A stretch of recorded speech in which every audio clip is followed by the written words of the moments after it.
नमस्कार दोस्तों, स्वागत है आपका आपके YouTube चैनल अर्पित स्मार्ट स्टडी में। हम आज आपके लिए लेके आए हैं पॉलिटी का टेस्ट है।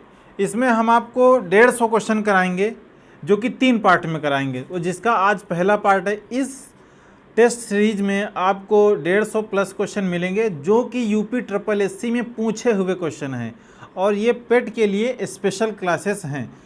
तो और बाकी जितने एग्ज़ामों में पॉलिटी से क्वेश्चन आते हैं उनके लिए भी इम्पॉर्टेंट हैं, क्योंकि इस तरह के क्वेश्चन पूछे जाते हैं। तो इसमें हम आपको टेस्ट कराएंगे और उसका एक्सप्लेनेशन भी आपको बताने वाले हैं। तो चलिए ज़्यादा समय बर्बाद ना करते हुए हम चलेंगे सीधा अपने पहले क्वेश्चन की तरफ। जो हमारा पहला क्वेश्चन है वो है, संविधान सभा द्वारा भारतीय संविधान को कब पारित किया गया था? तो ऑप्शन है ए 26 जनवरी 1950, बी 26 नवंबर 1949, सी 14 अगस्त 1947 और डी है 14 अगस्त 1947।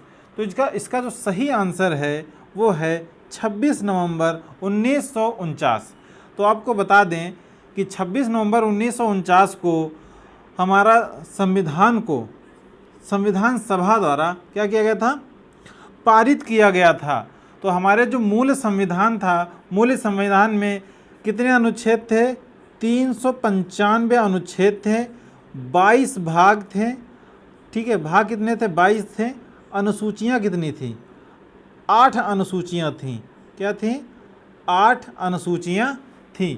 और संविधान सभा द्वारा 26 नवंबर 1949 को पारित किया गया था। इसीलिए संविधान दिवस कब मनाया जाता है? तो 26 नवंबर को संविधान दिवस मनाया जाता है। ठीक है, और जो हमारा संविधान था वो लागू कब हुआ था? तो वो लागू हुआ था 26 जनवरी। कब लागू हुआ था? 26 जनवरी 1950 को हमारा संविधान पूर्ण रूप से लागू हो गया था। तो चलिए नेक्स्ट क्वेश्चन देखते हैं। अगला क्वेश्चन है हमारा, 1946 की अंतरिम सरकार में कार्यकारी परिषद के उपाध्यक्ष कौन थे? तो कौन थे? नंबर 1 ऑप्शन है sir Claude Auchinleck. Number B option है CH Bhabha. Number C option है C Rajagopalachari. Number D option है जवाहरलाल नेहरू। तो इसका आपका जो सही आंसर है वो क्या है? पंडित जवाहरलाल नेहरू क्या थे? उपाध्यक्ष थे। अंतरिम सरकार कार्यकारी जो परिषद थी उसका उपाध्यक्ष कौन थे? पंडित जवाहरलाल नेहरू थे। ठीक है, तो और कुछ देख लेते हैं आपका। जैसे इसमें बनाए गए थे, आपको बता दें, जो गृह मामले थे उसका गृह मामले कौन देख रहा था? गृह मामले वो सरदार वल्लभ भाई पटेल। कौन थे? सरदार वल्लभ भाई पटेल। और कार्यकारी उपाध्यक्ष तो आपको बता दिया, पंडित जवाहरलाल नेहरू थे। रक्षा मंत्री सरदार वल्लभ भाई पटेल थे। ठीक है,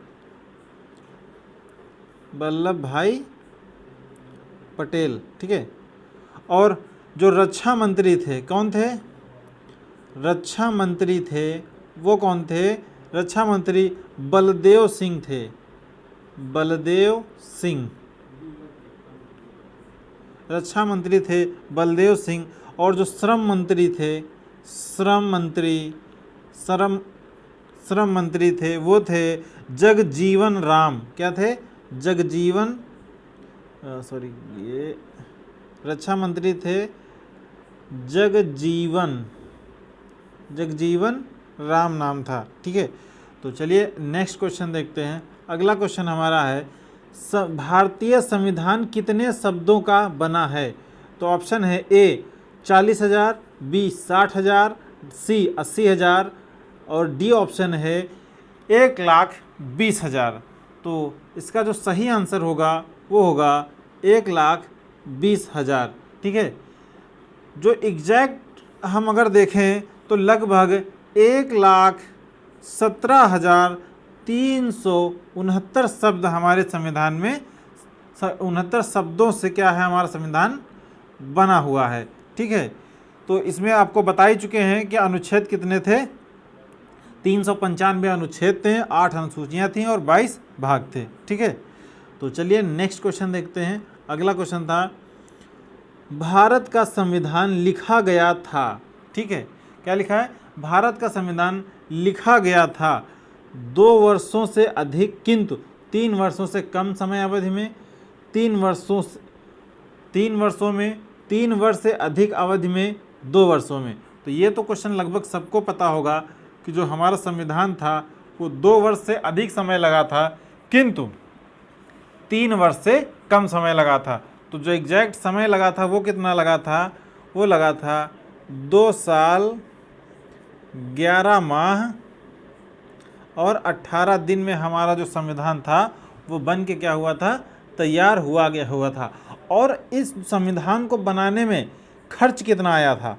जो हमारा खर्च आया था संविधान को बनाने में वो आया था 63,96,729 रुपये आया था खर्च। कितना आया था? 63,96,729 रुपये संविधान को बनाने में खर्च आया था।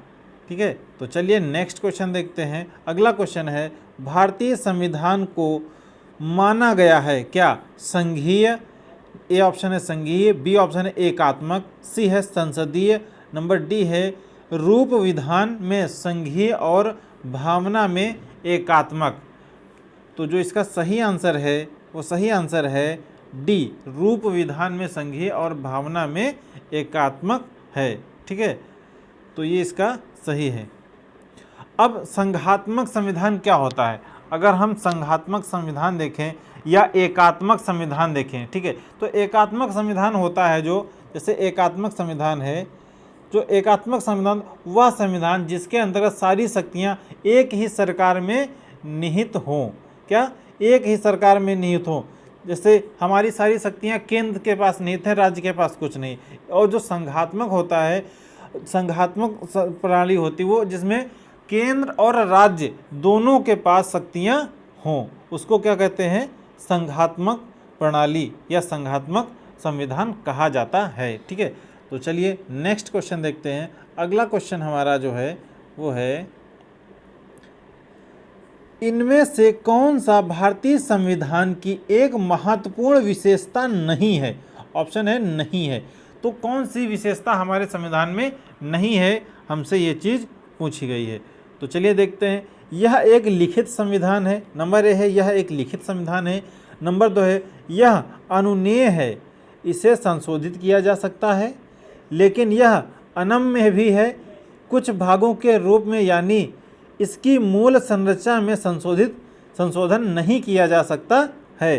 नंबर सी ऑप्शन है यह एकल है क्योंकि केंद्र में अधिक शक्ति है, लेकिन यह संघीय भी है क्योंकि शक्ति केंद्र और राज्य के बीच विभाजित है।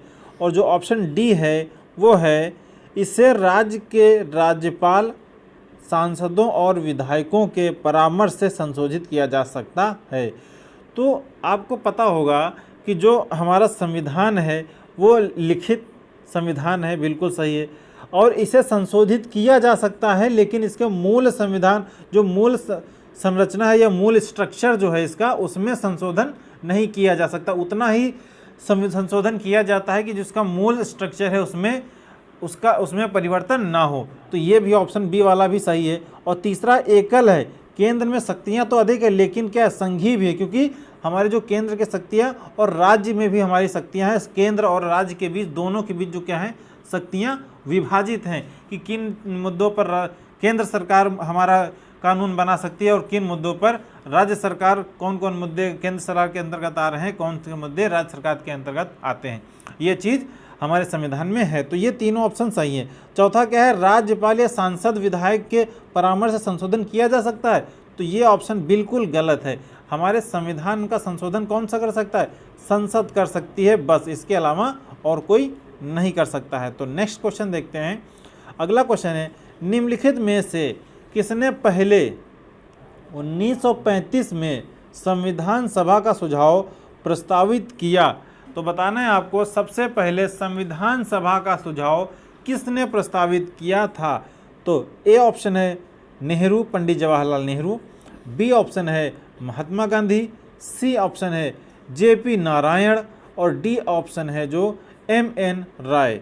तो कौन सा ऑप्शन सही है आपको ये बताना है। तो इसका जो सही ऑप्शन है वो है डी, एमएन रॉय। इन्होंने सबसे पहले सुझाव दिया था कि जो हमारा संविधान सभा का सुझाव कि हमारे संविधान को बनाने के लिए एक संविधान सभा होनी चाहिए। तो कहा जाता है कि संविधान सभा का विचार किसकी उपज है, किसके दिमाग की उपज है, तो एमएन रॉय के दिमाग की उपज है। ठीक है, और इसको कैबिनेट मिशन के तहत संविधान सभा को नवंबर 1946 में बनाया गया था। लेकिन जब जो हमारा संविधान सभा को स्वीकार कब किया गया था, तो जो क्रिप्स मिशन आया था, क्या था, क्रिप्स मिशन। क्रिप्स मिशन कब आया था, क्रिप्स मिशन 1942 में जो आया था, उसके तहत संविधान सभा को स्वीकार, सर्वप्रथम भारतीयों को संविधान सभा की मांग को स्वीकार किया गया था। 1942 में जो क्रिप्स मिशन आया था, उसमें जो हमारे भारतीयों की मांग थी उसको संविधान सभा को क्या किया था, स्वीकार किया गया था। लेकिन जो संविधान सभा का गठन हुआ था वो कैबिनेट मिशन के तहत हुआ था। तो क्वेश्चन पूछा जाता है संविधान सभा का गठन किसके तहत हुआ था, तो हुआ था कैबिनेट मिशन के तहत। ठीक है, कैबिनेट मिशन जो आया था कब आया था, 1946 में जो आया था कैबिनेट मिशन, इसके तहत हमारी संविधान सभा का गठन हुआ था। ठीक है, चलिए नेक्स्ट क्वेश्चन देखते हैं। जो अगला क्वेश्चन हमारा है, संविधान सभा की अल्पसंख्यकों की उप समिति के अध्यक्ष का नाम बताइए। क्या है, संविधान सभा की अल्पसंख्यकों की उप समिति के अध्यक्ष का नाम बताइए। तो जो इसका ऑप्शन है, ए ऑप्शन है अल्लादी कृष्ण स्वामी अय्यर, नंबर बी ऑप्शन है बी पट्टाभी सीतारमैया, और सी ऑप्शन है एच.सी. मुखर्जी, डी ऑप्शन है के.एम. मुंशी। तो जो इसका सही आंसर है वो क्या है, एच.सी. मुखर्जी। ठीक है, एच.सी. मुखर्जी है। ठीक है, तो चलिए इसको देखते हैं, एक्सप्लेन करते हैं क्या है इसमें। क्या है, अल्लादी स्वामी अय्यर जो थे, क्या थे, अल्लादी स्वामी अय्यर जो मौजूदा ड्राफ्ट तैयार करने वाली समिति कौन सी थी, ड्राफ्ट तैयार करने वाली समिति को बोलते हैं संचालन समिति। और संचालन समिति के जो अध्यक्ष थे वो कौन थे, हमारे अंबेडकर जी। ठीक है, भीमराव अंबेडकर जी संचालन समिति के अध्यक्ष थे। तो संचालन समिति में कुल कितने सदस्य, क्वेश्चन पूछा जाता है संचालन समिति में कुल कितने सदस्य थे, तो संचालन समिति में कुल कितने सदस्य थे, तो कुल 6 सदस्य थे। ठीक है, तो चलिए अगला क्वेश्चन देखा जाता है। अगला क्वेश्चन है, भारत का संविधान संविधान सभा द्वारा को अपनाया गया और 26 जनवरी 1950 को लागू हुआ। तो इसका जो ऑप्शन है, ए ऑप्शन है 29 अक्टूबर 1949, बी ऑप्शन है 22 दिसंबर 1949, सी ऑप्शन है 26 नवंबर 1949 और डी ऑप्शन है 3 जनवरी 1950। तो हमारा संविधान सभा द्वारा कब अपनाया गया था, आपको ये बताना है। तो जो सही आंसर है इसका वो क्या है, 26 नवंबर 1949 को संविधान सभा द्वारा संविधान को क्या किया गया था, अपनाया गया था। लेकिन अपनाया गया था, जो हमारा संविधान लागू हुआ था वो कब लागू हुआ था, वो हमारा लागू हुआ था 26 जनवरी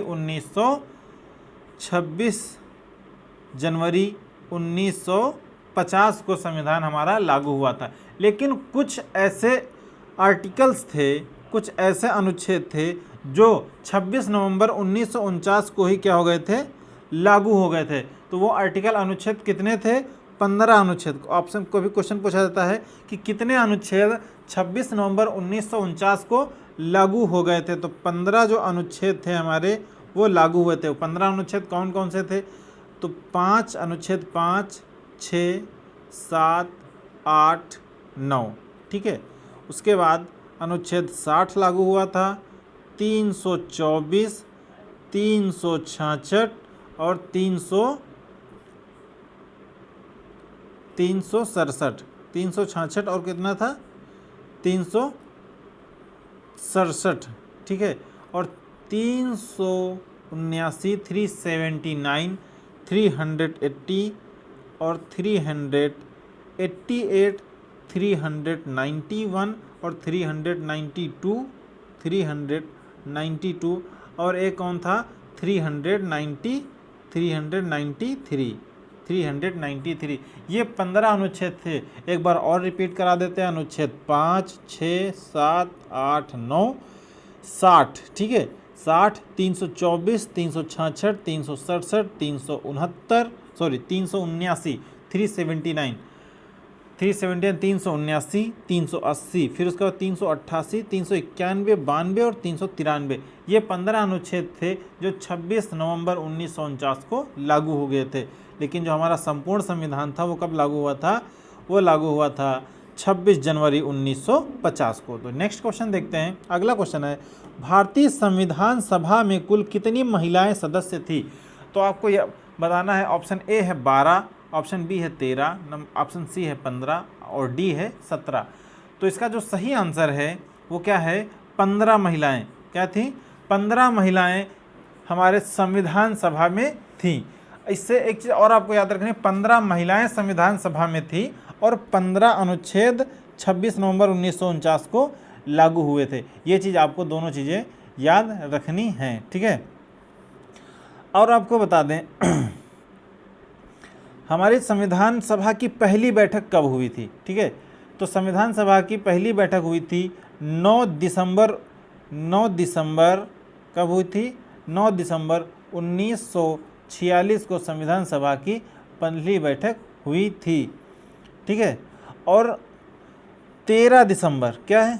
13 दिसंबर 1946 को 13 दिसंबर 1946 को पंडित जवाहरलाल नेहरू यानी पीटी नेहरू द्वारा क्या किया गया था? उद्देश्य प्रस्ताव पेश किया गया। उद्देश्य प्रस्ताव, ये आपको याद रखना है। तो उद्देश्य प्रस्ताव, सबसे पहले तो उद्देश्य प्रस्ताव किसने पेश किया था? तो पंडित जवाहरलाल नेहरू ने पेश किया था। कब पेश किया था? 13 दिसंबर 1946 को पेश किया था, ठीक है। आपको ये सब चीज़ें याद रखनी है।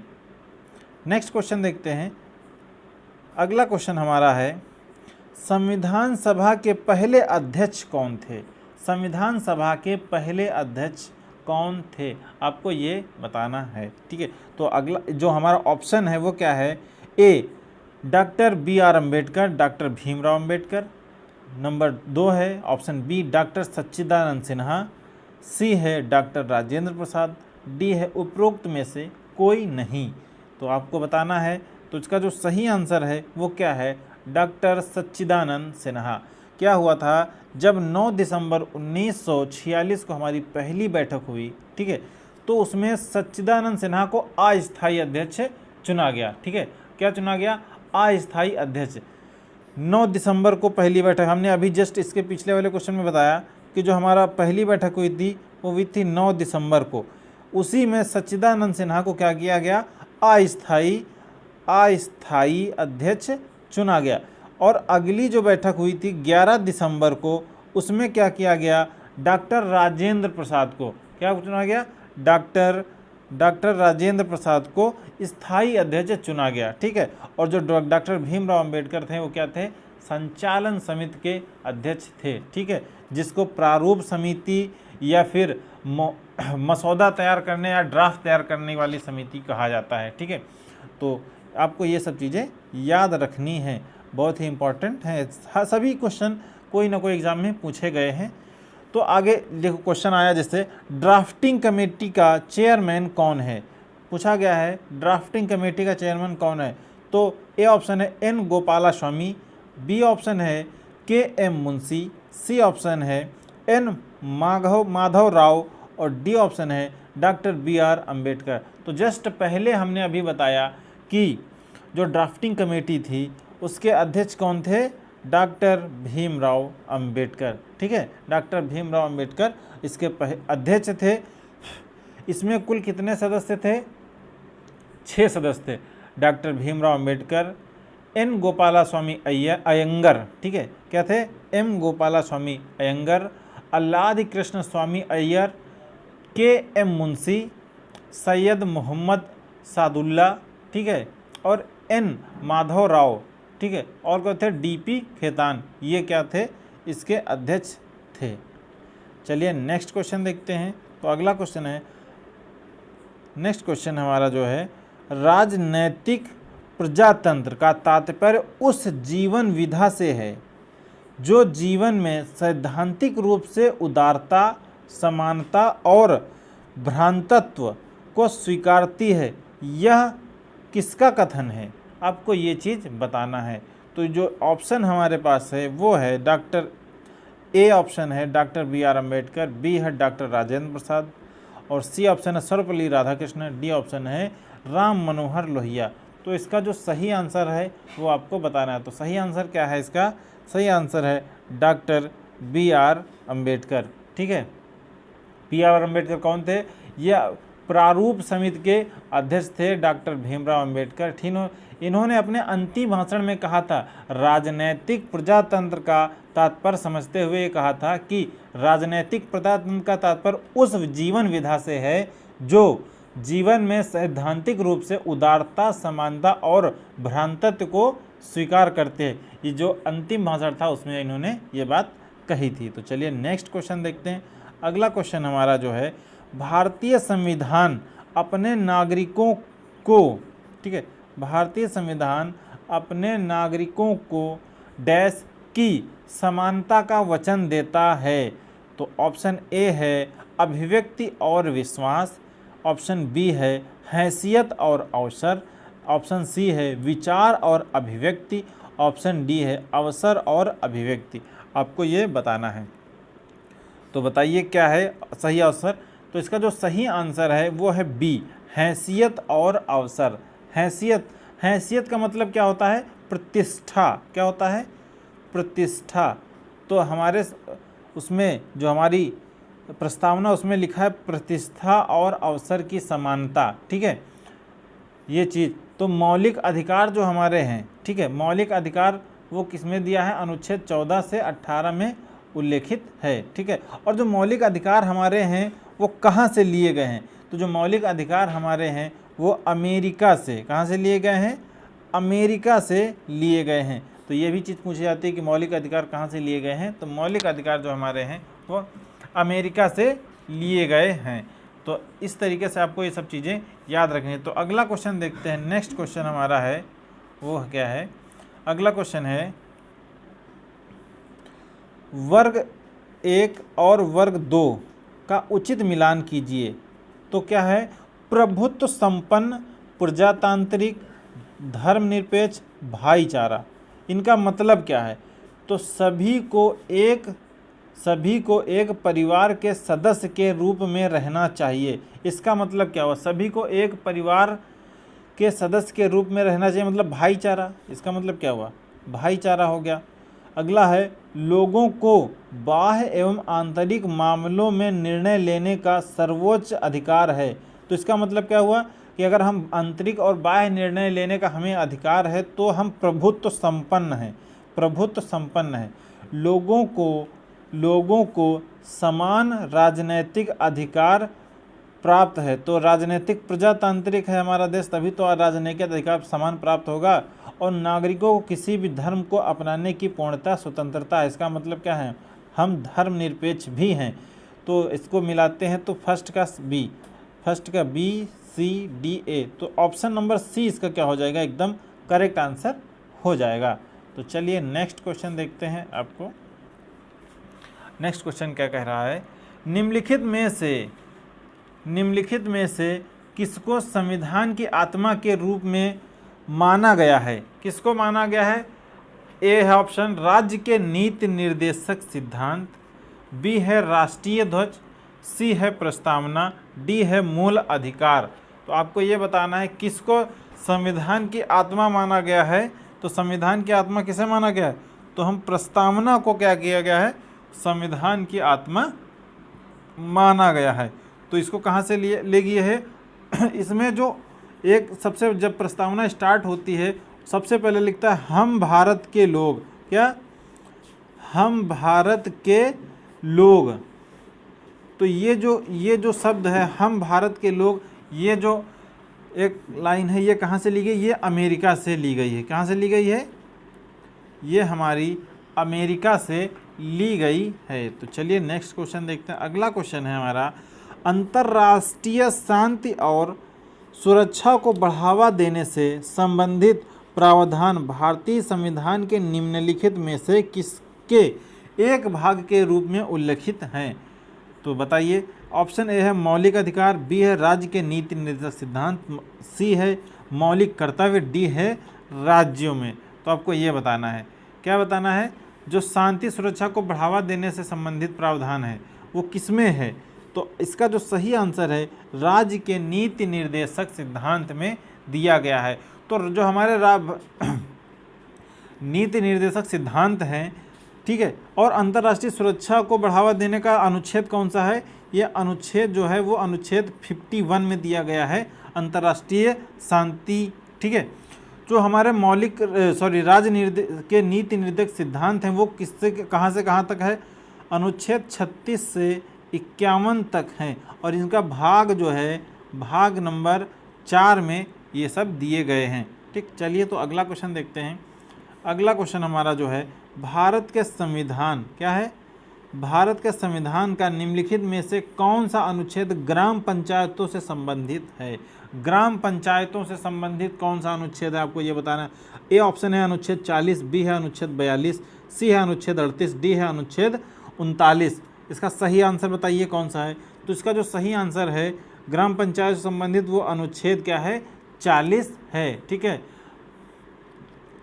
अनुच्छेद 40 इसका दिया है, ग्राम पंचायत से संबंधित है। तो चलिए अगला क्वेश्चन देखते हैं। अगला है, निम्नलिखित में से कौन सा एक राज्य का नीति निर्देशक सिद्धांत संविधान के बाद में जोड़ा गया है? बताइए। ऐसा कौन सा नीति निर्देशक सिद्धांत है जो बाद में जोड़ा गया है? तो ए ऑप्शन है ग्राम पंचायतों का संगठन, बी है गोवध निषेध, ठीक है, सी है मुफ्त कानूनी सलाह, डी है समान नागरिक संहिता। तो इसका सही आंसर कौन सा है? इसका सही आंसर है सी। इसका जो सही आंसर वो क्या है? सी है। इसमें आंसर लिख गया, ठीक है। इसका जो सही आंसर वो क्या है? सी आंसर इसका करेक्ट आंसर है। तो चलिए नेक्स्ट क्वेश्चन देखते हैं। अगला क्वेश्चन है, समान कार्य के लिए समान वेतन भारत के संविधान में सुनिश्चित किया गया है, किसमें किया गया है? ए ऑप्शन है मौलिक अधिकार है, बी है राज्य के नीति निर्देशक सिद्धांत का अंग है, सी है मौलिक कर्तव्य, और डी है आर्थिक, क्या है? आर्थिक अधिकार। तो इसका सही आंसर आपको बताना है। तो जिसका सही आंसर वो क्या है बताइए। इसका जो सही आंसर है राज्य के नीति निर्देशक सिद्धांतों में दिया गया है कि समान कार्य के लिए समान वेतन। तो जो समान कार्य के लिए समान वेतन, इसका उल्लेख अनुच्छेद 39 कहाँ हुआ है? 39 घ में, समान कार्य के लिए समान वेतन, ठीक है। और नेक्स्ट क्वेश्चन हमारा जो है, भारत के संविधान में कल्याणकारी राज्य का आदर्श किसमें प्रतिष्ठापित है? तो ऑप्शन ए है उद्देशिका, बी है राज्य के नीति निर्देशक तत्व, सी है मूल अधिकार, डी है 7वीं अनुसूची। तो इसका सही जो आंसर है वो क्या है? इसका सही आंसर भी है राज्य के नीति निर्देशक तत्व, ठीक है। तो आपको ये तो पता ही, राज्य के नीति निर्देशक तत्व तो कहाँ से कहाँ तक दिए गए हैं? अनुच्छेद 36 से 51 तक। तो चलिए अगला क्वेश्चन देखते हैं। तो जो अगला क्वेश्चन हमारा है वो है, निम्नलिखित में से कौन एक राज्य का नीति निर्देशक तत्व नहीं है? ठीक है, मद्य निषेध ए ऑप्शन है, गौ संरक्षण बी है, पर्यावरण संरक्षण सी, और डी ऑप्शन है 14 वर्ष की कम आयु के बच्चों को निःशुल्क शिक्षा। 14 वर्ष के बच्चों को आयु के निःशुल्क शिक्षा, इसमें कौन सा नीति निर्देशक तत्व नहीं है? ठीक है, तो वो क्या है? Option number D. Option number D क्या है? 14 वर्ष के तक के बच्चों को निःशुल्क शिक्षा, ये हमारा नीति निर्देशक तत्व नहीं है। ये किसके अंतर्गत आता है? ये मूल अधिकारों की श्रेणी में शामिल कर दिया गया। इसको क्या कर दिया गया है? मूल अधिकारों की श्रेणी में शामिल कर दिया, इसको रखा गया है 21 का में, ठीक है, 21 का में, ठीक है। जो हम इसको कब शामिल किया गया था, लेकिन मूल अधिकारों में अगर शामिल किया गया तो कब, ये 86वां संविधान संशोधन हुआ था, 86वां संविधान संशोधन 2002 के अंतर्गत इसे कहाँ शामिल कर दिया गया था, मूल अधिकारों में शामिल कर दिया गया है। तो चलिए अगला क्वेश्चन देखते हैं। हमारा जो नेक्स्ट क्वेश्चन है वो है, भारतीय संविधान का निम्न में से कौन सा अनुच्छेद मानव के क्रय विक्रय तथा जबरदस्ती मजदूरी कराने पर प्रतिबंध लगाता है। आपको ये बताना है, क्रय विक्रय जबरदस्ती मजदूरी पर प्रतिबंध लगाता है अनुच्छेद 23, अनुच्छेद 26, अनुच्छेद 24, अनुच्छेद 32 आपको बताना है। तो इसका जो सही है अनुच्छेद वो क्या है, अनुच्छेद 23, ठीक है, जबरदस्ती मजदूरी कराने पर लगाता है, जिसको बोलते हैं बालाश्रम, ठीक है, बालाश्रम बोलते हैं, जो कि जबरदस्ती मजदूरी कराने पर अनुच्छेद 23 क्या करता है, प्रतिबंध लगाता है, ठीक है। अगला क्वेश्चन है, भारतीय संविधान का निम्नलिखित में से कौन सा अनुच्छेद विधिक समता यानी कानून के समान समता के संबंध है, ठीक है, संबंधित है, कानून के सामने समता से संबंधित है। आपको ये क्वेश्चन बताना है, क्या है क्वेश्चन, कह रहा है भारतीय संविधान का निम्नलिखित में से कौन सा अनुच्छेद विधिक समता यानी कानून के सामने समता से संबंधित है। ऑप्शन है 14, ऑप्शन बी है 13, ऑप्शन सी है 17, ऑप्शन डी है 26। तो इसका जो सही आंसर है वो क्या है, अनुच्छेद 14 क्या है, इसका सही आंसर है, अनुच्छेद 14 इसका क्या है, वो सही आंसर है, ठीक है। तो चलिए अगला क्वेश्चन देखते हैं। जो हमारा नेक्स्ट क्वेश्चन है वो है, कौन सा मौलिक अधिकार अल्पसंख्यकों के हितों के संरक्षण की बात करता है, अल्पसंख्यकों के हितों के संरक्षण की बात करता है, ठीक है, कौन सा मौलिक अधिकार। तो नंबर ए ऑप्शन है शिक्षा का अधिकार, बी है शोषण के विरुद्ध अधिकार, सी है संवैधानिक उपचारों का अधिकार, डी है सांस्कृतिक और शैक्षिक अधिकार। तो इसका जो सही आंसर है वो क्या है, ऑप्शन नंबर डी इसका क्या है, एकदम सही आंसर है, सांस्कृतिक और शैक्षणिक अधिकार, ठीक है। और ये सांस्कृतिक और जो शैक्षणिक है अल्पसंख्यकों के हितों में, वो कौन सा है, अनुच्छेद 30 में दिया गया है, ठीक है। अल्पसंख्यकों के शैक्षिक वाला जो अनुच्छेद है, शैक्षिक संस्थाओं की स्थापना प्रशासन करने के लिए अल्पसंख्यकों के अधिकार जो है अनुच्छेद 30 में दिया गया है, ठीक। और अनुच्छेद जो 129 है वो क्या है, अल्पसंख्यकों के हितों की सुरक्षा, अनुच्छेद 29 दिया गया है, अल्पसंख्यकों के हितों की सुरक्षा अनुच्छेद 29 में है, और उसको शैक्षणिक अधिकार अनुच्छेद 30 के अंतर्गत दिया गया है। तो चलिए अगला क्वेश्चन देखते हैं। जो हमारा नेक्स्ट क्वेश्चन है वो है, निम्नलिखित में से कौन सा उदाहरण संविधान स्वीकृत मूलभूत अधिकारों का उदाहरण नहीं है, ठीक है, मूलभूत अधिकार मतलब मौलिक अधिकार का उदाहरण नहीं है। तो चलिए देखते हैं। ऑप्शन ए है, बिहार से कुछ श्रमिक आजीविका हेतु महाराष्ट्र जाते हैं, ठीक है। ऑप्शन बी है, क्रिश्चियन मिशनरी स्कूलों की एक श्रृंखला चेन स्थापित करते हैं, ठीक है।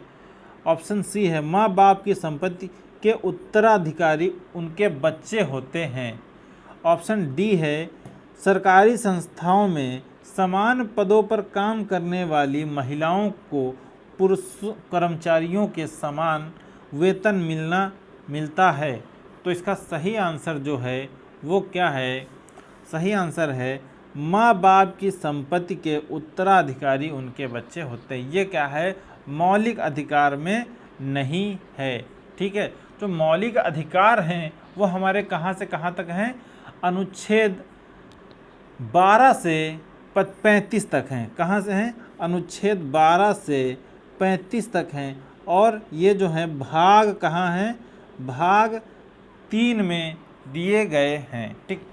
इन्हीं में एक इम्पॉर्टेंट है अनुच्छेद 15, ठीक है।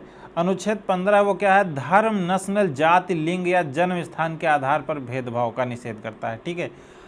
अनुच्छेद 30 तो अभी हमने आपको बताया कि अल्पसंख्यकों को अपने पसंद की शैक्षणिक संस्था चला सकता है, अपना कहीं भी अपनी जो शिक्षा है वो प्रदान कर सकता है। ठीक, इस तरीके से। तो चलिए अगला क्वेश्चन देखते हैं। नेक्स्ट क्वेश्चन हमारा है, जो नेक्स्ट है, मौलिक अधिकारों को लागू करने के लिए संविधान ने किसे विशेष उत्तरदायित्व सौंपा है। आपको ये चीज़ बतानी है, किसे विशेष उत्तरदायित्व सौंपा गया है। तो नंबर ए है उच्चतम न्यायालय को, बी है संसद को, सी है राष्ट्रपति को और डी है राज्य विधानमंडल को। आपको ये क्वेश्चन बताना है। तो जो इसका सही आंसर वो है, वो क्या है, उच्चतम न्यायालय को। यदि मौलिक अधिकारों के किसी के मौलिक अधिकारों का हनन होता है तो हम क्या कर सकते हैं, डायरेक्ट सुप्रीम कोर्ट, उच्चतम न्यायालय जा सकते हैं, वहाँ पर आपकी यह बात सुनी जाएगी मौलिक अधिकार को लेकर। ठीक है। तो चलिए नेक्स्ट क्वेश्चन देखते हैं। जो अगला क्वेश्चन हमारा है वो है संवैधानिक उपचारों का अधिकार के तहत आता है। संवैधानिक उपचारों का अधिकार के तहत आता है क्या है, ए मौलिक अधिकार, कानूनी अधिकार, संवैधानिक अधिकार और प्राकृतिक अधिकार। आपको बताना है इसमें कौन सा सही ऑप्शन होगा। तो जो इसका सही ऑप्शन है वो क्या है, मौलिक अधिकार क्या है, संवैधानिक अधिकार के तहत आता है। मौलिक अधिकार क्या है, हमारे संवैधानिक अधिकार हैं। ठीक है। अगर हमारे मौलिक अधिकारों का हनन होता है तो हम क्या सकते हैं, डायरेक्ट सुप्रीम कोर्ट जा सकते हैं, सर्वोच्च न्यायालय हम क्या कर सकते हैं, जा सकते हैं, अपनी याचिका दायर कर सकते हैं। अगला क्वेश्चन जो हमारा है वो क्या है, 42वें संविधान संशोधन के माध्यम से भारतीय संविधान में कितने मौलिक कर्तव्य सम्मिलित किए गए थे। आपको ये बताना, 42वें संविधान संशोधन में कितने मौलिक कर्तव्य को शामिल किया गया था। तो आपको बता दें, जो हमारा मौलिक कर्तव्य 42वें संविधान संशोधन के तहत कितने शामिल किए गए थे, 10 मौलिक कर्तव्य शामिल किए गए थे। तो 42वां संविधान संशोधन कब हुआ था, 1976 के तहत। 42वें संविधान संशोधन के 1976 के तहत 10 मौलिक कर्तव्य शामिल किए गए थे और 86वें संविधान संशोधन 2002 के तहत 1 मौलिक कर्तव्य शामिल किया गया था। ठीक है। तो कुल मिला के क्वेश्चन इसमें पूछा जाता है कि प्रेजेंट टाइम में, वर्तमान में मौलिक कर्तव्यों की संख्या कितनी है। अगर वर्तमान में पूछा गया मौलिक कर्तव्यों की संख्या कितनी है तो आपको कितनी बतानी है, तो वर्तमान में 11 है। 42वें संविधान संशोधन 1976 में कितने जोड़े गए थे, तो 10 जोड़े गए थे। और पूछा क्वेश्चन जाता है मूल संविधान में कितने मौलिक कर्तव्य थे, तो मूल संविधान में 0/सन्नाटा, मतलब एक भी मौलिक कर्तव्य नहीं थे। ठीक है। आपको ये सब चीज़ें याद रखनी है। और जो हमारा 86वें संविधान संशोधन द्वारा एक अनुच्छेद जोड़ा गया था वो क्या था, वो था कि 6 वर्ष से 14 वर्ष के बच्चों को शिक्षा का अवसर प्रदान कर दिया गया। ठीक है। जो शिक्षा का अवसर प्रदान किया गया 6 वर्ष से 14 वर्ष के बच्चों को निःशुल्क शिक्षा। ठीक है। तो मौलिक कर्तव्य जो हमारे हैं वो संविधान में कहाँ पर दिए गए हैं, तो जो मौलिक कर्तव्य हमारे हैं वो कहाँ हैं, भाग 4 का में। कहाँ गए हैं, भाग 4 का में। और जो इनका अनुच्छेद है वो अनुच्छेद कहाँ है, 51 का। क्या है, अनुच्छेद 51A जिसको बोलते हैं। और भाग जो है, भाग है 4 का में, 4 या 4A में। चलिए अगला क्वेश्चन देखा जाए। जो नेक्स्ट क्वेश्चन हमारा है वो क्या है, मार्च 2019 तक उपलब्ध जानकारी के अनुसार भारतीय संविधान में कितने मौलिक कर्तव्य हैं। देखिए मार्च 2019 तक पूछ लिया। अब हमने बताया कि 1975 में कितने जोड़े गए, 10। 2002 में कितने जोड़े गए, 1। टोटल कितने हो गए, 11। अभी तक कितने हैं, 11। तो जब 2019 की बात कर रहा है तो 2019 में कितने होंगे, 11। तो इसका ऑप्शन नंबर कौन सही हो जाएगा, डी ऑप्शन इसका क्या हो जाएगा, एकदम सही हो जाएगा। तो अगला क्वेश्चन है, मौलिक कर्तव्यों से संबंधित अनुच्छेद 51A को संविधान में द्वारा शामिल किया गया था। नेक्स्ट, अभी क्वेश्चन थोड़ी देर पहले बताया कि संविधान संशोधन द्वारा शामिल किया गया था। तो ऑप्शन ए है 42वें संविधान संशोधन, बी है 41वें संविधान संशोधन अधिनियम, सी है 44वें संविधान संशोधन अधिनियम और ऑप्शन डी है 45वें संविधान संशोधन अधिनियम। तो इसका जो सही आंसर है वो सबको पता हो गया लगभग, 42वें संविधान संशोधन अधिनियम 1976 के तहत इसे जोड़े गए थे। ठीक है, तो चलिए अगला क्वेश्चन देखते हैं। भारतीय संविधान में मूल कर्तव्य दिए गए हैं कितने, भारतीय संविधान में कितने मूल कर्तव्य दिए गए हैं? तो ये भी आपको पता होगा, ऑप्शन ए है 9, बी है 10, सी है 11 और डी है 8। तो भारतीय संविधान में कितने मूल कर्तव्य हैं? तो इस समय जो है वो कितने हैं, टोटल 11 मौलिक कर्तव्य हैं। तो चलिए अगला क्वेश्चन देखा जाए। नेक्स्ट क्वेश्चन हमारा जो है वो है, निम्नलिखित में से कौन सी समिति ने मूल कर्तव्यों को संविधान में सम्मिलित करने का सुझाव दिया था? बहुत ही इम्पॉर्टेंट क्वेश्चन है आपको यहाँ से, कि किसकी समिति पर मौलिक कर्तव्यों को जोड़ा गया था मूल संविधान में। ठीक है, चलिए ऑप्शन जो हम आपको बता रहे हैं, ऑप्शन नंबर ए है मल्होत्रा समिति, ऑप्शन नंबर बी है नरसिम्हा समिति, ऑप्शन नंबर सी है राघवन समिति, ऑप्शन नंबर जो डी है वो क्या है, स्वर्ण सिंह समिति। तो इसको बिल्कुल याद कर लीजिए, जो हमारे मौलिक कर्तव्य हैं या मूल कर्तव्य हैं वो स्वर्ण सिंह समिति के तहत संविधान में जोड़े गए थे। 42वें संविधान संशोधन में स्वर्ण सिंह समिति के तहत जोड़े गए थे। ठीक है, तो चलिए अगला क्वेश्चन देखते हैं। ये क्वेश्चन बहुत पूछा जाता है कि किसके समिति पर जोड़े गए थे हमारे मौलिक कर्तव्य? तो 42वें संविधान संशोधन स्वर्ण सिंह समिति के तहत जोड़े गए थे। तो अगला जो नेक्स्ट क्वेश्चन हमारा है, निम्नलिखित में से किस एक की स्तुति के आधार पर मूल कर्तव्यों से संबंधित प्रावधानों को भारत के संविधान में जोड़ा गया था? फिर से वही क्वेश्चन है, किसके समिति पर जोड़ा गया था? सरदार स्वर्ण सिंह की समिति पर जोड़ा गया था। देखिए लगातार 2 क्वेश्चन ग्राम विकास अधिकारी में पूछा गया है, इससे पहले किसमें पूछा था? राजस्व लेखपाल में। ठीक है, तो ये क्वेश्चन बहुत पूछा जाता है कि किसके समिति पर जोड़ा गया था? तो सरदार स्वर्ण सिंह की समिति पर मौलिक कर्तव्यों को जोड़ा गया था। नेक्स्ट क्वेश्चन देखते हैं, वो क्या है, भारतीय संविधान के अंतर्गत निम्नलिखित में से कौन एक मौलिक कर्तव्य नहीं है? मौलिक कर्तव्य नहीं है। ए ऑप्शन है लोक चुनाव में वोट डालना, बी है वैज्ञानिक दृष्टिकोण और ज्ञानार्जन की भावना को विकसित करना, सी है लोक संपत्ति की सुरक्षा, डी है संविधान को मानना, इसके आदर्शों की कद्र करना। तो ये जो 3 हैं वो तो है ही हैं, वैज्ञानिक दृष्टिकोण रखना, ज्ञानार्जन की भावना को विकसित करना कि हमको हमेशा ज्ञान प्राप्त करना है, लोक संपत्ति सरकारी संपत्ति की सुरक्षा करना भी मौलिक कर्तव्य है हमारा, संविधान को मानना, इसके आदर्शों की कद्र करना, ये भी चीज़ हमारे मौलिक कर्तव्यों में दी गई। लेकिन चुनाव में वोट डालने का कहीं भी हमारे मौलिक कर्तव्यों में जिक्र नहीं है। तो ऑप्शन नंबर इसका कौन सा सही होगा? ऑप्शन नंबर ए इसका क्या हो जाएगा, राइट आंसर हो जाएगा। तो चलिए अगला क्वेश्चन देखते हैं। अब आया है हमारा टॉपिक संसदीय प्रणाली। संसदीय प्रणाली पूरा नहीं हो पाएगा, कुछ क्वेश्चन इससे लेंगे बाकी नेक्स्ट जो पार्ट आएगा उसमें हम संसदीय प्रणाली को सही से पढ़ लेंगे। तो चलिए देखते हैं क्वेश्चन क्या है।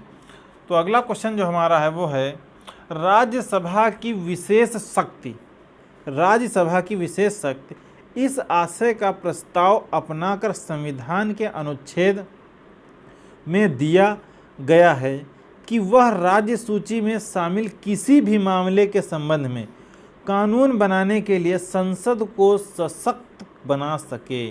क्या कह रहा है क्वेश्चन?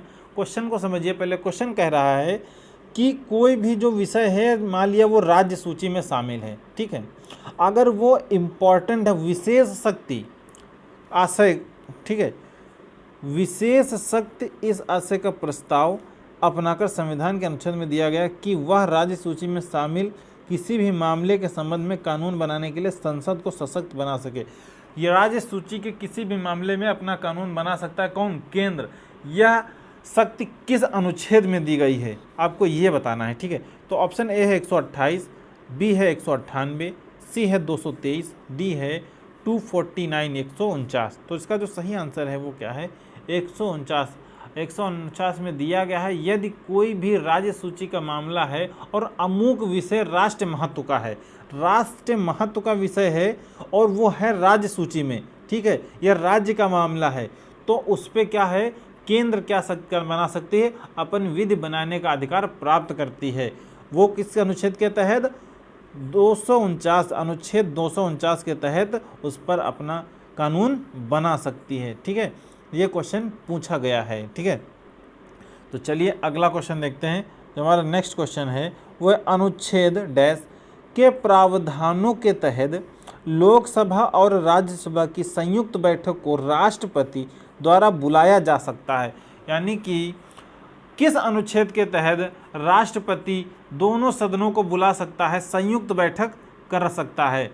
तो कौन सा अनुच्छेद है ये अनुच्छेद? चलिए पहले आपको ऑप्शन बताते हैं। अनुच्छेद ऑप्शन ए है 93, ऑप्शन बी है 105, ऑप्शन सी है 108, ऑप्शन डी है 116। तो इसका जो करेक्ट आंसर है वो क्या है? अनुच्छेद 108। अनुच्छेद 108 राष्ट्रपति को शक्ति देता है कि राष्ट्रपति दोनों सदनों को, लोकसभा और राज्यसभा की संयुक्त बैठक को बुला सकता है, ठीक है। चलिए अगला क्वेश्चन देखते हैं। नेक्स्ट क्वेश्चन जो हमारा है वो है लोकसभा में मतदान करते समय टाई की स्थिति में किसके पास वोट डालने का अधिकार होता है? बताइए आप। कि अगर मान लिया वोट पड़े लोकसभा राज्यसभा में और टाई हो गया, जो भी कि इतने कोई भी चीज़ पारित कराना है, हमको कोई भी एक्ट पारित कराना है, तो अगर वो टाई हो गया तो किसके पास अधिकार है कि वो अपना मत डाल सकता है? तो चलिए ऑप्शन ए है प्रधानमंत्री, बी है स्पीकर, सी है राष्ट्रपति, डी है उपराष्ट्रपति। आपको बताना है ये चीज़, ठीक है, और किस अनुच्छेद के तहत इसको अधिकार प्राप्त है। तो इसका जो सही आंसर है, सबसे पहले तो आपको सही आंसर, वो जो लोकसभा स्पीकर होता है उसको मत प्राप्त है कि जब टाई हो जाए, ठीक है, लोकसभा में मतदान करते समय जब टाई की स्थिति हो जाए तो स्पीकर के पास वोट डालने का अधिकार है। और ये अधिकार उसको कौन देता है? अनुच्छेद 100, अनुच्छेद 100 का फर्स्ट, अनुच्छेद 100 का ए के तहत, अनुच्छेद 100 ए के तहत या फर्स्ट के तहत उसको अधिकार है कि वो वोट डाल सकता है, ठीक है। और ये जो स्पीकर होता है वो क्या करता है? लोकसभा स्पीकर जो है वो भारतीय संसदीय समूह के पदेन सभापति के रूप में कार्य करता है। किसके रूप में काम करता है? पदेन सभापति के रूप में कार्य करता है। तो चलिए अगला क्वेश्चन देखते हैं। भारत के पहले प्रधानमंत्री पंडित जवाहरलाल नेहरू ने 14 अगस्त 1947 की मध्य रात्रि को नियति से वादा यानी ट्रस्ट विद डेस्टिनी, आपको ये ट्रस्ट विद डेस्टिनी आपको याद रखना, शीर्षक भाषण कहाँ से दिया था? ये आपको बताना है कि जो अंतिम भाषण दिया था किसने? पंडित जवाहरलाल नेहरू ने। उन्होंने अंतिम भाषण कहाँ से दिया था, ठीक है, या कहाँ पर दिया था, ठीक, ये आपको बताना है। तो ए ऑप्शन है लाल किला दिल्ली, बी ऑप्शन है 3 मूर्ति भवन नई दिल्ली में, सी ऑप्शन है संसद यानी संविधान सभा में दिया था, और डी ऑप्शन है इंडिया गेट यानी नई दिल्ली में दिया था। कहाँ पे दिया था आपको ये बताना है। ट्रस्ट विद डेस्टिनी, आपको ये चीज़ याद रखनी है कि ट्रस्ट विद डेस्टिनी क्या है? पंडित जवाहरलाल का नेहरू का अंतिम भाषण था, ठीक है। अंतिम भाषण मतलब कि जो सॉरी अंतिम भाषण नहीं कह सकते इसको, जो 14 अगस्त 1947 को मध्य रात्रि में दिया गया था, ठीक है। ये चीज़ आपको बताना। ट्रस्ट विद डेस्टिनी कितने तारीख को दिया गया था? 14 अगस्त 1947 को रात में। ठीक, ये कहाँ पर दिया गया था आपको ये बताना है। तो ये जो दिया गया था वो दिया गया था संसद यानी संविधान सभा में दिया गया था। ठीक है, आपको ये चीज़ याद रखनी है, 14 अगस्त 1947 को। चलिए अगला क्वेश्चन देखा जाता है। अगला क्वेश्चन है, इनमें से कौन भारत का कार्यवाहक राष्ट्रपति नहीं था? कार्यवाहक राष्ट्रपति नहीं था। ठीक है, इनमें से कौन सा कार्यवाहक राष्ट्रपति नहीं था आपको ये बताना है। तो ए ऑप्शन है वीवी गिरी, बी ऑप्शन है जाकिर हुसैन, सी ऑप्शन है न्यायमूर्ति हिदायतुल्लाह, डी ऑप्शन है बीडी जत्ती। ठीक है, कौन सा इसमें सही है? तो इसका जो सही ऑप्शन है वो क्या है?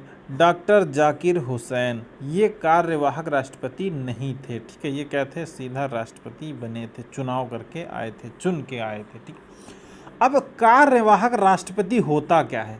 इम्पॉर्टेंट है, कार्यवाहक किसे कहते हैं?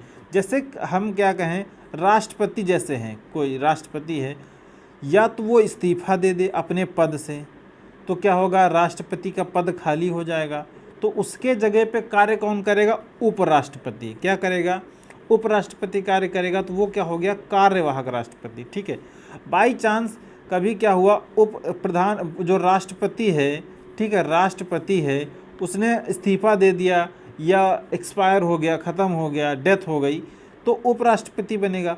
और यदि उपराष्ट्रपति भी नहीं हुआ तो फिर कौन बनता है? तो मुख्य न्यायाधीश। ठीक है, क्या बनता है? मुख्य न्यायाधीश हमारा राष्ट्रपति पद को धारण करता है या राष्ट्रपति बनता है। तो इसमें जो वी गिरी थे वो तो राष्ट्रपति उप कार्यवाहक के रूप में उन्होंने पहले क्या किया? सबसे पहले उन्होंने कार्यवाहक के रूप में ही कार्य किया, लेकिन फिर उन्होंने क्या किया था? इस्तीफा दे दिया था। तो इनका जो कार्यकाल था वो क्या था? 1969। क्या था? 3 मई 1969 से। ठीक है, अगर हम इसको सही से लिखें तो 3 मई 1969 से कहाँ कितना कब तक था वो? 3 मई 20 जुलाई 1969 तक। 3 मई 1969 से 20 जुलाई 1969 तक इनका कार्यकाल रहा है। अगर इसी बात मोहम्मद हिदायतुल्लाह को देखें तो जब वीवी गिरी ने इस्तीफा दिया तो उसके बाद कौन बना? न्यायमूर्ति हिदायतुल्लाह। अब यहाँ पर देखिए, जब राष्ट्रपति ने अपना इस्तीफा ख़त्म हो गया तो वीवी गिरी राष्ट्रपति के बने, लेकिन उन्होंने क्या किया? इस्तीफा दे दिया। तो न्यायमूर्ति, ये उस समय मुख्य न्यायाधीश थे, तो इन्होंने फिर अपना कार्यभार संभाला राष्ट्रपति का। तो ये क्या हुए? 20 अगस्त से कब तक बने थे? 20 मई। वीवी गिरी ने 20 जुलाई को छोड़ा था ना, तो 20 जुलाई 1969 से लेकर के इनका जो कार्यकाल रहा है 24 अगस्त 1969 तक रहा है। कहाँ तक रहा है? 24 अगस्त 1969 तक रहा। और जो जत्ती साहब थे ये 11 फरवरी से लेकर के 25 अगस्त 11 फरवरी 1977 है। ठीक है, 11 फरवरी 1977 से लेकर के 25 अगस्त 1977 तक रहे हैं। ठीक है, 25 अगस्त 1977 तक रहे हैं। ठीक, तो चलिए अगला क्वेश्चन देखते हैं। नेक्स्ट क्वेश्चन जो हमारा है वो है, भारत में राष्ट्रपति अपना कार्यकाल पूरा होने से पहले अपना त्यागपत्र किसको सौंपते हैं? मोस्ट इम्पॉर्टेंट क्वेश्चन है कि भारत के राष्ट्रपति अपना त्यागपत्र किसको देते हैं? अगर उन्होंने पहले छोड़ दिया तो मुख्य ऑप्शन ए है मुख्य न्यायाधीश, बी है उपराष्ट्रपति, सी है प्रधानमंत्री, डी है लोकसभा अध्यक्ष। तो इसमें लड़के बहुत सारी गलती करके आते हैं कि लगा कहते हैं मुख्य न्यायाधीश को, लेकिन ये गलत है। मुख्य न्यायाधीश को नहीं देता है। राष्ट्रपति जब भी त्यागपत्र देगा तो हमेशा उपराष्ट्रपति को ही देगा। ठीक है, किसको देगा? उपराष्ट्रपति को त्यागपत्र देता है। इसमें आप लोग गलती बिल्कुल मत करना, क्योंकि यहाँ से क्वेश्चन बहुत ज़्यादा गलत होते हैं। तो चलिए अगला क्वेश्चन देखते हैं। नेक्स्ट क्वेश्चन जो हमारा है वो है, अनुसूचित जनजाति के संरक्षण के लिए एक क्षेत्र को अनुसूचित क्षेत्र के रूप में घोषणा करने के लिए किसके पास होती है? जो शक्ति होती किसके पास? अनुसूचित क्षेत्र अगर किसी चीज़ को घोषित करना है तो उसकी शक्ति किसके पास? ऑप्शन है भारत के प्रधानमंत्री, भारत के राष्ट्रपति, भारत के राज्य के मुख्यमंत्री और भारत के उपराष्ट्रपति। तो इसकी जो शक्ति होती है वो किसके पास है? इसकी शक्ति हमेशा राष्ट्रपति के पास होती है। अब राष्ट्रपति, इसका उल्लेख जो है, ये जो राष्ट्रपति को शक्ति दी गई है कि किसी भी क्षेत्र को अनुसूचित जाति के संरक्षण के लिए वो उसको अनुसूचित जाति को घोषित कर सकता है, तो वो अनुसूची 5 में किसमें दिया गया है? 5वीं अनुसूची में इसको दिया गया है। और राष्ट्रपति के पास क्या क्या शक्तियाँ होती हैं? राष्ट्रपति किसी की भी सज़ा माफ़ कर सकता है, कम कर सकता है, ठीक है। नियुक्ति जितनी होती हैं मैक्स लोकसभा में, राज्यसभा में, वो क्या कौन करता है? राष्ट्रपति ही करता है। यानी कि प्रधानमंत्री की नियुक्ति कौन करता है? राष्ट्रपति करता है। मंत्रियों की नियुक्ति कौन? मंत्री परिषद की नियुक्ति राष्ट्रपति ही करेगा प्रधानमंत्री की सलाह पर, ठीक है। मुख्य न्यायाधीश की नियुक्ति कौन करता है? राष्ट्रपति ही करता है। राज्यपाल की नियुक्ति कौन करेगा? यह राष्ट्रपति ही करेगा। तो और जो लोग राज्यसभा में सदस्य 12 सदस्य जो हमारे मनोनीत किए जाते हैं, ठीक है, जो चुने जाते हैं, वो कौन चुनता है? वो राष्ट्रपति ही, ठीक है। वो राष्ट्रपति क्या? राष्ट्रपति ही चुनता है। तो चलिए अगला क्वेश्चन देखते हैं। जो अगला क्वेश्चन हमारा है वो है राष्ट्रपति द्वारा राज्यसभा में कितने सदस्यों को नामित किया जाता है? कितने सदस्यों को चुना जाता है? अभी आपको हमने बताया जस्ट इसके पहले वाले क्वेश्चन में। तो चलिए फिर भी आप बताइए किसका। ऑप्शन ए है 10, बी है 22, सी है 12, डी है 9। तो इसका जो सही आंसर है वो क्या है? 12। 12 सदस्यों को राष्ट्रपति क्या कर सकता है? नामित कर सकता है राज्यसभा में, ठीक है। पहले लोकसभा में नामित करता था 2 सदस्य, लेकिन अब क्या है? वो 2 सदस्य नामित नहीं करता है, क्योंकि 2020 के तहत इसको हटा दिया गया है, ठीक। अगला है मृत्युदंड के मामले में क्षमा देने का अधिकार किसके पास? अभी हमने जस्ट बताया कि किसी की भी सज़ा कौन माफ़ कर सकता है, तो इसकी सज़ा कौन माफ़ सकता है? राष्ट्रपति, ठीक है। राष्ट्रपति क्या कर सकता है? किसी की भी सज़ा माफ़ करने का अधिकार राष्ट्रपति को है। तो चलिए अगला क्वेश्चन देखते हैं। नेक्स्ट क्वेश्चन है, नीलम संजीव रेड्डी भारत के राष्ट्रपति थे। नीलम संजीव रेड्डी भारत के कौन से नंबर के राष्ट्रपति थे? ए ऑप्शन 5वें, बी है 6वें, सी है 7वें, डी है 8वें। तो जो नीलम संजीव रेड्डी थे वो कौन से नंबर के राष्ट्रपति थे? नीलम संजीव रेड्डी भारत के 6वें राष्ट्रपति थे। और ये कब बने थे? 25 जुलाई 1977 को बने थे और 25 जुलाई 1982 तक रहे थे। 25 जुलाई 1977 से 1982 तक, 1982 तक रहे थे नीलम संजीव रेड्डी, ठीक है। चलिए अगला क्वेश्चन देखते हैं।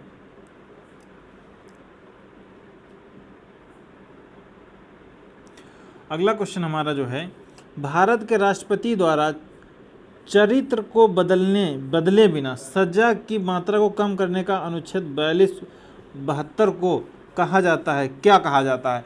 जो अनुच्छेद 72 के तहत मतलब सजा का जो चरित्र है, यानी मान लिया किसी को सजा मिली कि आपको 20 साल पानी ढोना है, ठीक है। पानी ढोना मतलब कि जेल में सबको पानी पिलाना है 20 साल तक, ये सजा मिली। तो चरित्र बिना बदलना मतलब राष्ट्रपति क्या कर सकता है कि आपको 20 साल की सज़ा को कह दिया, ठीक है आप 20 साल पानी नहीं पिलाएंगे, सिर्फ 10 साल पानी पिलाएंगे। तो सज़ा का जो चरित्र है वो नहीं बदला, लेकिन सज़ा को कम कर दिया उसने कि 20 साल के बजाय आप 10 साल पानी पिलाएंगे। तो इसको क्या कहा जाता है ये कह रहा है। तो ऑप्शन ए है मोहलत, नंबर बी है दंड विराम, सी है क्षमादान, डी है विनिमय, ठीक है, विनियम। तो ऑप्शन नंबर इसका सही जो है वो क्या है? क्षमादान। क्षमा, उसकी सजा को क्या कर दिया उसने? क्षमा कर दिया, ठीक है। अगला है श्री रामनाथ कोविंद भारत के हैं क्या? कौन से नंबर के राष्ट्रपति हैं रामनाथ कोविंद? ऑप्शन ए है 16, बी है 14वें नंबर के, सी है 12वें और डी है 11वें नंबर के। तो इसका जो सही आंसर क्या हो जाएगा? रामनाथ कोविंद 14वें नंबर के राष्ट्रपति हैं। क्या हैं? 14वें नंबर के राष्ट्रपति हैं। तो भारत के प्रथम राष्ट्रपति कौन थे? भारत के प्रथम राष्ट्रपति थे डॉक्टर राजेंद्र प्रसाद, ठीक है। और किसके जगह पे? किस जो डॉक्टर राजेंद्र प्रसाद सॉरी रामनाथ कोविंद जो थे वो किसके जगह पे आए थे? तो इनसे पहले जो 13वें नंबर के राष्ट्रपति कौन थे? वो थे प्रणब मुखर्जी। क्या थे? प्रणब मुखर्जी थे। ठीक है, और अगला क्वेश्चन देखते हैं। अगला क्वेश्चन हमारा है, रामनाथ कोविंद को वर्ष 2017 में भारत के राष्ट्रपति के रूप में चुना गया। तो ये तो 14वें थे, तो क्वेश्चन 2 बार आ गया।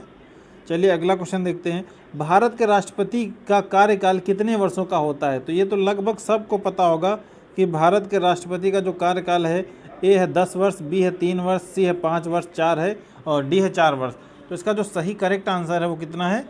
इसका सही आंसर जो है वो है 5 वर्ष। भारत के राष्ट्रपति का कार्यकाल कितना होता है?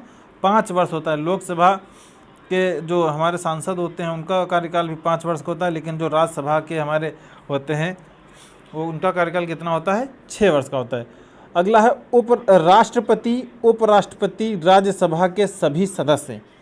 उपयुक्त में से कौन अनुपातिक प्रतिनिधित्व प्रणाली के नियमानुसार एकल संक्रमणीय के मत के माध्यम से गुप्त मत द्वारा किए गए मतदान से चुना जाता है? गुप्त मत द्वारा किसको चुना जाता है?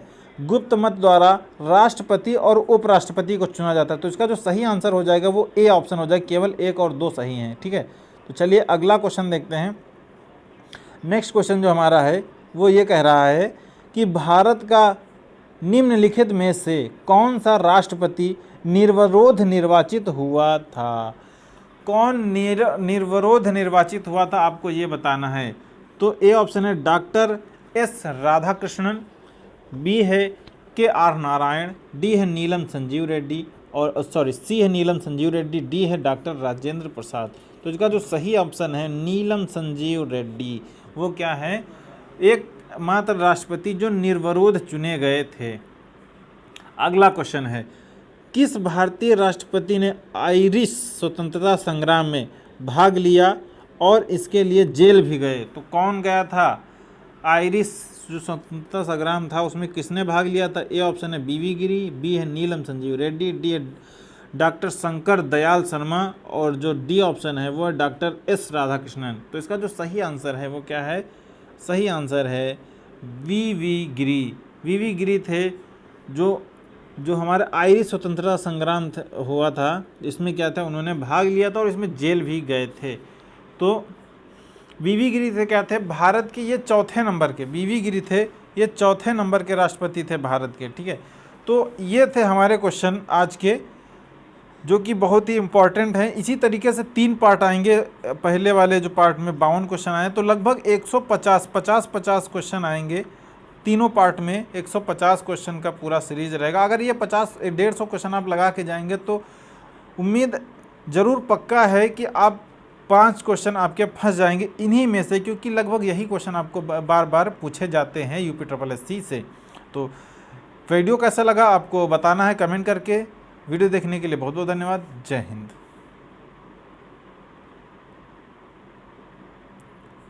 एक घंटे की वीडियो बनी है यार।